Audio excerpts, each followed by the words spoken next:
Donedávna dlhoročný predseda Slovenskej akadémie vied, autor mnohých vedeckých publikácií a zároveň člen Rady vlády pre vedu, techniku a inovácie, ktorá sa zameriava na strategické smerovanie Slovenska v oblasti vedy, výskumu a inovácií. To všetko je profesor Pavol Šajgalík, ktorého vítam a zároveň vyspovedám počas môjho ďalšieho podcastu. Pavol, vítaj. Ďakujem pekne za pozvanie. Práve dnes ti končí 10-ročné obdobie tvojho pôsobenia ako predsedu Slovenskej akadémie vied. Možno povedz nám, či ti padne kameň zo srdca, alebo bude ti chýbať toto predsedovanie, ale možno z tvojho profesionálneho pohľadu povedz nám, že čo si zobral z tej pozície predsedu Slovenskej akadémie vied, ako sa SAUKA posunula za tvoje pôsobenie, aké najnovšie výzvy čakajú? Bolo to naozaj významné obdobie môjho života. 10 rokov je pomerne veľa, dokonca 10,5, možno roka by sa dalo rátať do dnešného dňa. A ja som vždy mal predstavu o tom, že veda na Slovensku by sa mala dostať výraznejšie do európskeho výskumného priestoru. Napokon sme krajina, ktorá žije v Európe a mňa vždy trápilo ten fakt, že my vždy sme v tých nejakých rebríčkoch boli na tých posledných miestach. Nehovorím, že sa nám podarilo nejak výrazne pretlačiť sa dopredu, ale minimálne tá atmosféra, povedzme, keď hovorím za Slovenskú akadémiu vied, sa tam zmenila. Snažili sme sa za tých 10 rokov, to, čo je podľa mňa veľmi významné, zvýšiť dôraz na to, aby sme mali excelentných vedeckých pracovníkov a keď už ich nevieme získavať z domáceho prostredia, tak sme otvorili dvere a máme niekoľko projektov, kde lákame zo zahraničia, či už našich Slovákov, ktorí žili dlhší čas v zahraničí, alebo teda aj ľudí, ktorí majú inú štátnu príslušnosť a dotiahnuť ich na Slovenskú akadémiu vied. Myslím, že toto sa nám relatívne darí a s týmito ľuďmi prichádza aj nový štýl práce, prichádzajú nové výzvy, nové témy a s tým sme sa oslobodili od takého, by som povedal, trošku zaužívaného zvyku, ktorý tam bol predtým, kde sa recyklovali témy a kde tá akadémia ostala v istých témach zamrznutá, že takto otvárame sa trošku svetu. Dnes máme 25% našich doktorandov, ktorí sú teda zo zahraničia. Čiže toto považujem za taký veľmi dôležitý aspekt toho, čo sa nám teda kolektívne podarilo, určite nie iba mne.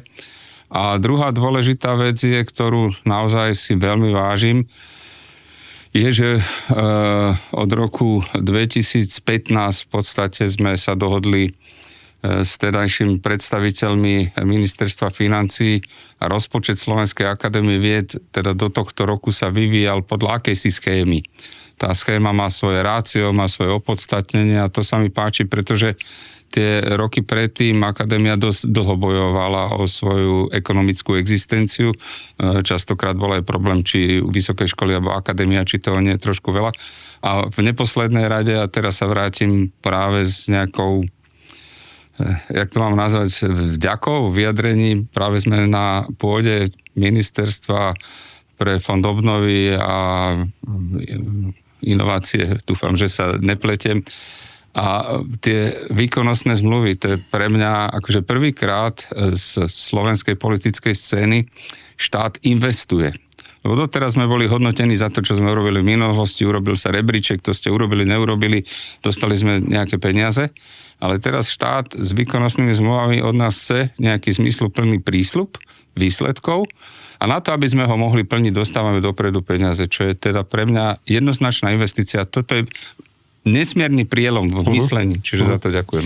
Áno, možno preklopíme tú našu diskusiu aj k plánu obnovy, pretože to je nosná téma na mojom úrade a som veľmi rád, že SAUKA je veľmi dôležitým partnerom na naplnenie národnej stratégie pre podporu vedu, výskumu a inovácií aj tzv. Akčného plánu, kde tieto výkonnostné zmluvy, ktoré podporujú excelentnosť vedy a tam by mala SAUKA smerovať, vlastne vyťahovať to najlepšie z najlepšieho. Vy ako verejná akademická výskumná inštitúcia neuniverzitného typu, ako sa nazývate, by bolo veľmi dobré, aby ste tú excelentnosť vedy podporovali na Slovensku, ale aj smerom do zahraničia. A tu máme, myslím si, že nejaký ten spoločný zámer, a pretože plán obnovy je určitým spôsobom reformný a investičný nástroj, krátkodobý, a musíme nájsť ďalšie formy financovania, aby sme v týchto projektoch pokračovali. Spomenul si už tie excelentné týmy, tie výkonné zmluvy. Čo možno z plánu obnovy ešte by si tak nejakým spôsobom ocenil, že by sme mali ďalej pokračovať, pretože plán obnovy končí v roku 2026 a budeme musieť nájsť ďalšie zdroje na zmysluplné projekty, ktoré sme z plánu obnovy zafinancovali. Máme trošku hokej v tom celom ponímaní, ako sa ten vedecký ekosystém vyvíja, a hokej spočíva v tom, teda aspoň z môjho pohľadu, že máme štrukturálne fondy, ktoré predominantne boli určené na zmenu infraštruktúry. A potom máme plán obnovy, ktorý by mal byť akousi nadstavbou, ktorá teda s využitím tej novej infraštruktúry dá celému výskumu a vývoju na Slovensku vyššiu kvalitu. A bohužiaľ, tam vždy nám vo veľa vecí chýba tá harmonia a my nevieme celkom zharmonizovať obnovu infraštruktúry potom s projektami z plánu obnovy.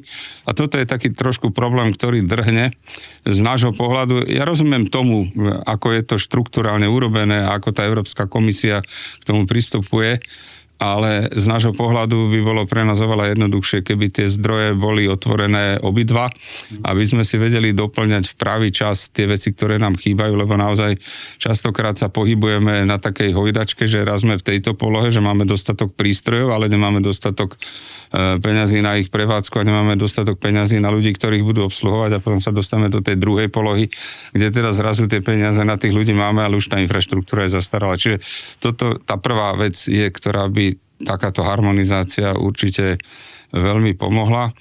A z tých ďalších vecí je, my by sme sa mali trošku viacej otvoriť svetu, a ten plán obnovy by nám mal na to pomôcť. Ako zase príklad uvediem, že my máme na akadémii jeden veľmi dobre zavedený program, ktorý teda financujeme z vlastných zdrojov, a preto ten program volá sa Impuls.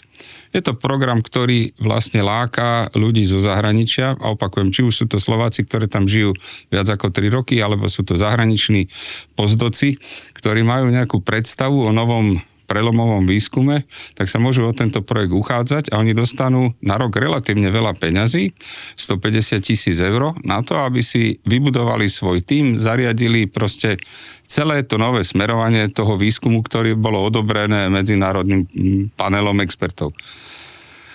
Ale vzhľadom na možnosti rozpočtu Slovenskej akadémie vied my sme schopní ponúknuť 3 štipendia ročne takýmto spôsobom. No a bolo by fajn, trebárs napríklad, keby sme vedeli toto zahrnúť a mali by sme to na celoštátnej úrovne, lebo predsa len nie len akadémia, ale aj celý ten ekosystém vedy na Slovensku takéto niečo potrebuje. A toto je jedna z vecí, ale to sú také bezprostredné veci, ktoré ale nepotrebujú veľa, lebo ten systém je zavedený. Ten systém má, ja ako príklad uvediem, že nám sa na jedno miesto hlási 10 a viac uchádzačov, čiže už je tam nejaký výber, ktorý má nejakú hodnotu. Čiže keby sme toto vedeli iba rozšíriť na tú celoštátnu úroveň, aj to by nám pomohlo Slovensku ako krajine, aby sme sa s tými nápadmi a výskumom dostali na hranicu toho poznania. Lebo recyklácia tých starých vecí nám veľmi nepomôže.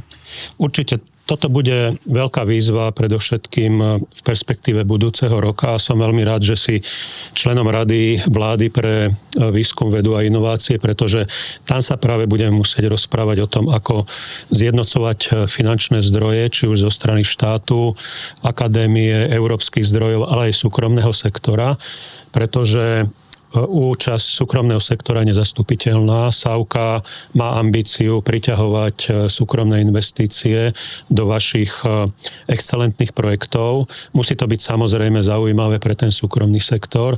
Preto som veľmi rád, že sa nám podarilo po ťažkých debatách za účasti akadémie, súkromného sektora a štátu vybudovať fungujúci model 5 domén v rámci RIS-3, reforma inteligentnej špecializácie, kde sa v celku dobre našiel aj súkromný sektor a teraz inštitucionálne ich budeme musieť motivovať, aby sa do takýchto projektov, ktoré máte vy na svojej úrovni, ktoré majú univerzity a ktoré v podstate bude aj ponúkať štát vo forme verejno-súkromného partnerstva, aby súkromný sektor sa oveľa aktívnejšie zúčastňoval, pretože súčasťou národnej stratégie na podporu vedy výskumu je dosiahnuť do roku 2030 vyčleňovanie 2% HDP na vedu výskum.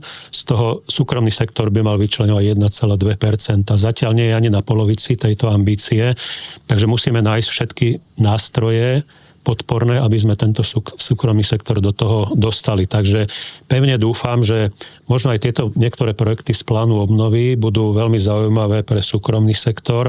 Jeden z nich by mohol byť možno ten super počítač, ktorý pripravujete, ak by si nám možno povedal okolo toho niečo. Boli tam samozrejme aj problémy okolo výberových konaní a podobne, ale myslím si, že už by sa to malo podariť. V spolupráci s MIRI sme dosiahli nejakú dohodu a povedz mi možno k tomu super počítaču, aby sme ho trošku aj odpropagovali a možno pritiahli záujem súkromného sektora a spoluprácu. No, však každý z nás vie, že sa pohybujeme v 21. storočí a vlastne výpočtová technika je ten nástroj, ktorý sa stáva nástrojom nášho každodenného života, ale aby sme vedeli napredovať, tak potrebujeme počítače stále výkonnejšie a ešte viac sa to týka teda nových, či už vedeckých poznatkov, ale napokon aj na hranici vedy, technológie, vývoja, pretože dnes vymyslím si, nové mechanické srdce asi nie je celkom triviálne.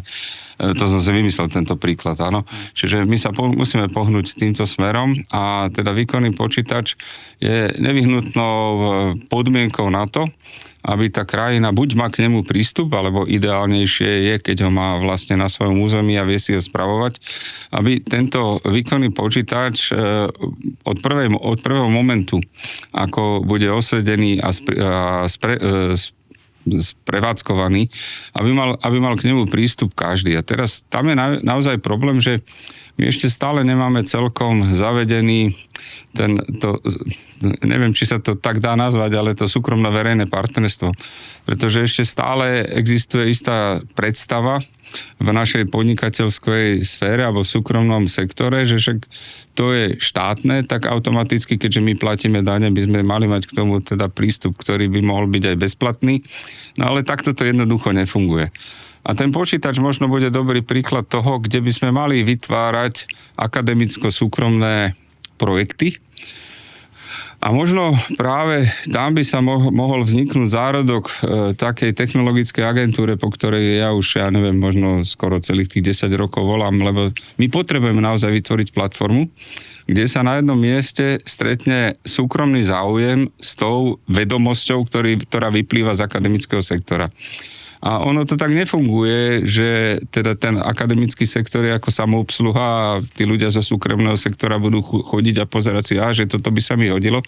A zase to ani nefunguje na druhej strane tak, že ten súkromný sektor sedí doma a ten akademický sektor ako lacnieško chodí a klope na dvere a hovorí, že nezobrali by ste toto, lebo mne sa zdá, že to je dobre.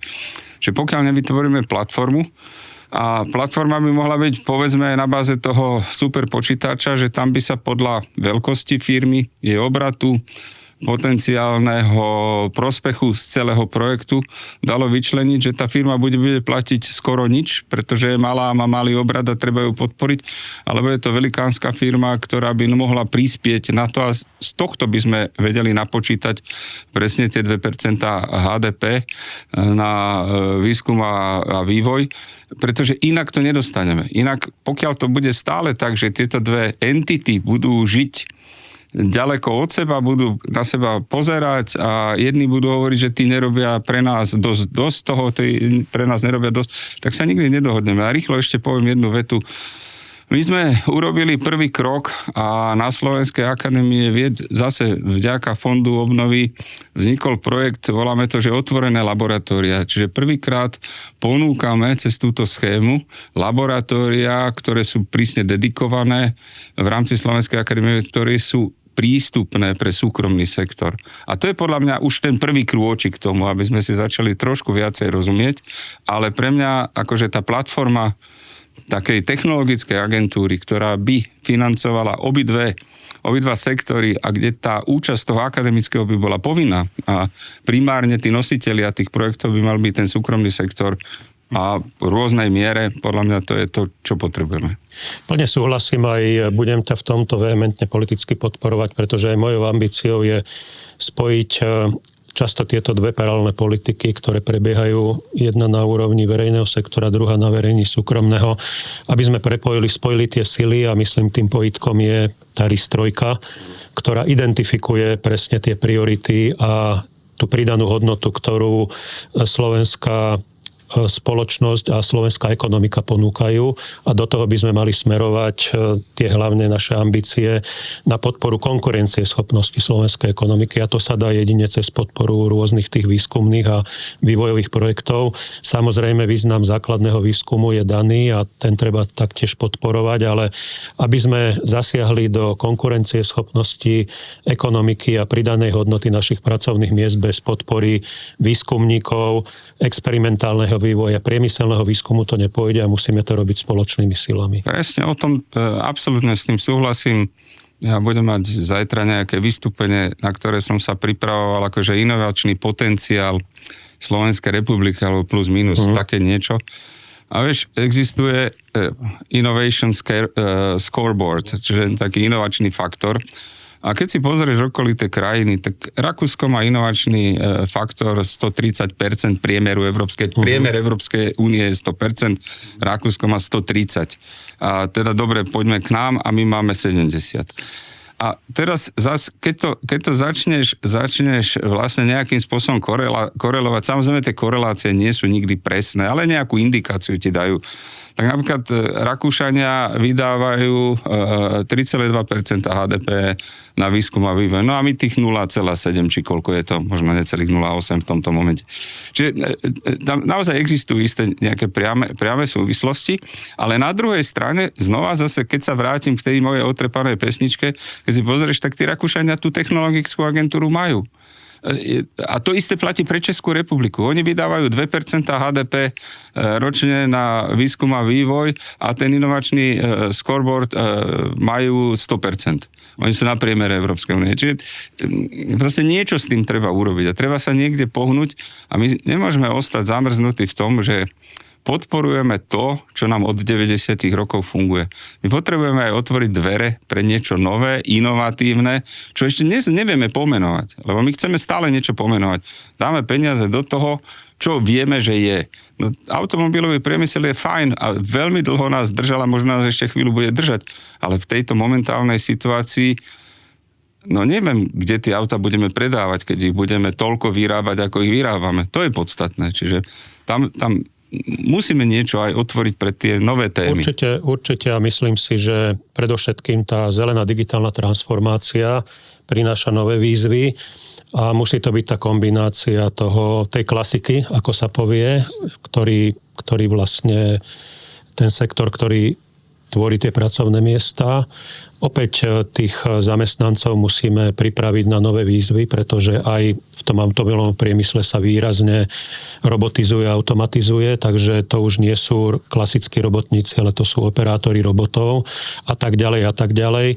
Ale opäť každé pracovné miesto s vyššou pridanou hodnotou prichádza s inovatívnymi riešeniami a tie musíme opäť sa otvárať svetu, prinášať ich k nám, aby tie nové technologické firmy rástli ako malé stredné podniky a v podstate dostávali sa do sveta ako globálne úspešné príbehy. No a ako hovorím, bez vás to nepôjde.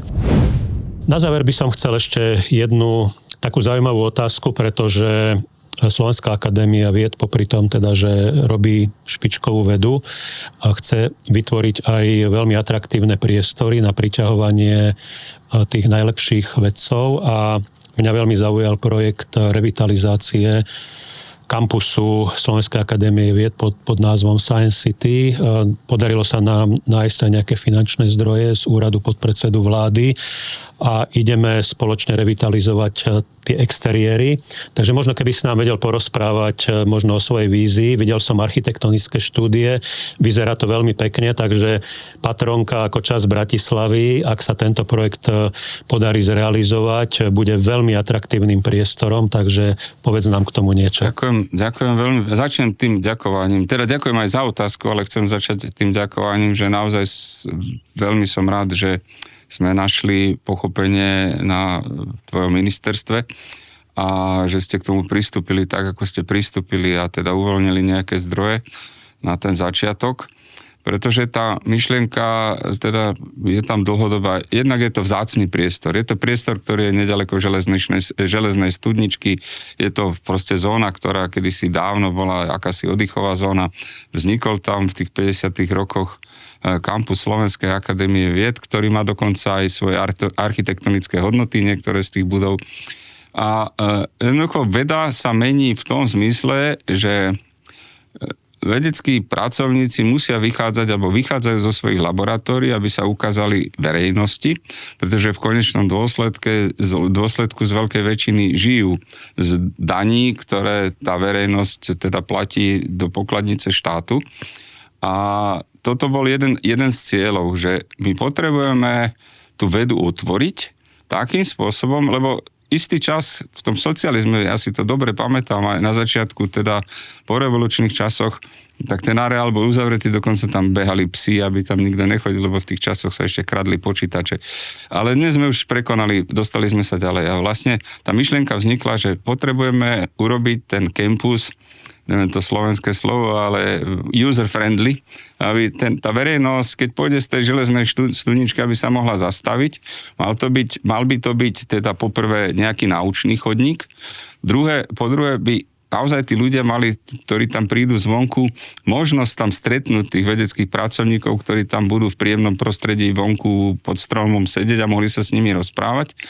Po tretie, ten kampus by mal byť teda samozrejme príkladne zelený, to znamená od voľných ploch, ktoré sú zarastené čímkoľvek, aby tam mohli byť včielky, až po ekologickú energiu a po všetko.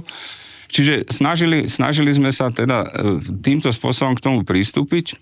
Podarilo sa nám z vlastných zdrojov urobiť architektonickú súťaž, ale v podstate bez vašej pomoci architektonická súťaž by ostala architektonickou súťažou, aby sme sa nepohli ďalej, ale teraz vďaka tomu už začíname prebudovávať nejaké veci.